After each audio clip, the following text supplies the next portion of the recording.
Je sais pas à quelle heure que ça sortit, mais voilà. Ici, je vais vous présenter comment préparer des cages pour vos chers amis canaris à plumes. Donc voilà, ici nous avons une cage ronde, une cage carrée. Maintenant, moi je préfère personnellement des cages carrées. Ils ont 4 angles, ils savent où que c'est, que dans une ronde, il y a quasi moins d'affaires, vous savez. Mais je trouve, allez, pour ici là que j'ai peut-être laissé dans le studio, je vais le mettre dans une ronde aujourd'hui. Je sais pas si par la suite ça changera ou s'il retournera en volière avec les autres, je sais pas. Pour l'instant, j'ai de la place ici, donc il va rester sur ce socle. J'ai pris donc cette cage là, qui suit avec le style un peu d'ici, rétro et tout ça. Donc qu'est-ce qu'il vous faut? Il vous faut une cage. Hop. Il vous faut une cage. Il vous faut des graines que j'ai mis dedans. Et un abreuvoir. Des bâtons. Hop. Des bâtons, il existe plusieurs sortes. Il existe des bâtons droits, comme ça, ou des bâtons à enclencher dans les barreaux. Donc hop, on vient mettre ici, hop là, et on vient tourner, c'est fait. Aujourd'hui, dans cette cage là, tout est équipé. Hop là, tout ici là, donc il y a déjà 3 bâtons, une balançoire, c'est suffisant pour lui. Donc ici, qu'est-ce qu'on met dans le fond? Donc dans le fond, il y en a qui mettent du papier journal, ça fait pas très esthétique. Certes, c'est pas cher, c'est économique, c'est pas très esthétique. Moi, ce que je mets, c'est du fond de cage anodisé avec des écailles dedans d'œufs, d'huîtres et encore autre chose. Hein, donc ça, on vient de mettre au fond. Hop, je viens mettre au fond.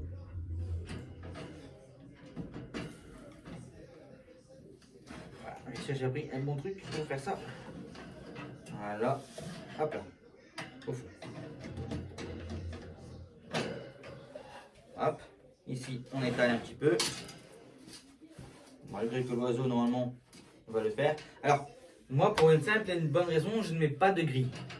Comme ça, l'oiseau peut aller au fond, manger ses coquilles. Il y en a qui mettent des grilles pour pas qu'ils y vont, pour les fientes, tout ça. Mais si on change le fond de cage quasi tous les semaines, il n'y a pas de danger. Le danger, c'est si on laisse les fientes tourner dedans. Là, il y aura un danger. D'accord?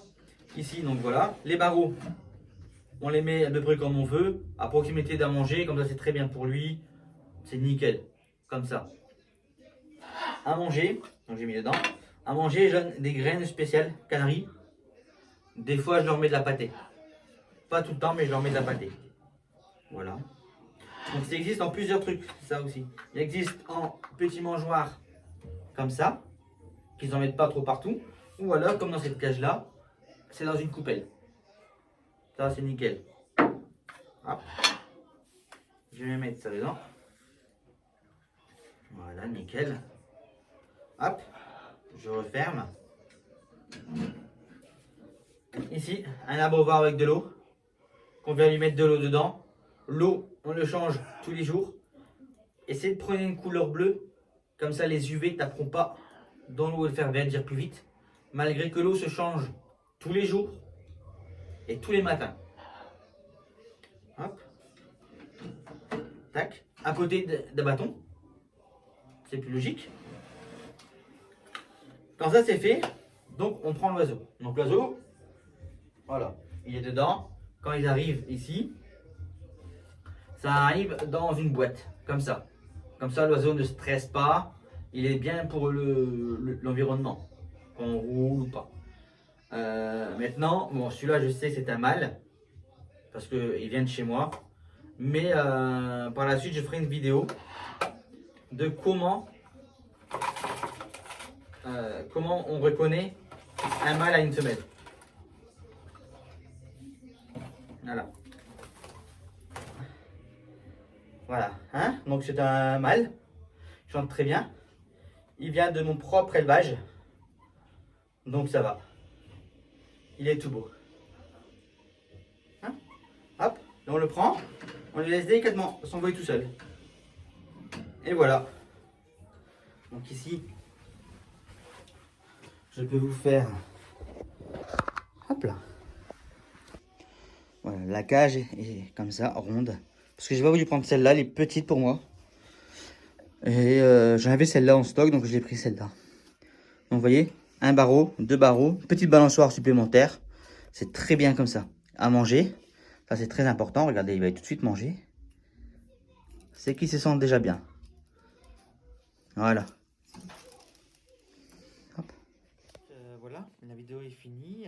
Maintenant, je vous demande, je vous demanderai de bien vouloir vous abonner.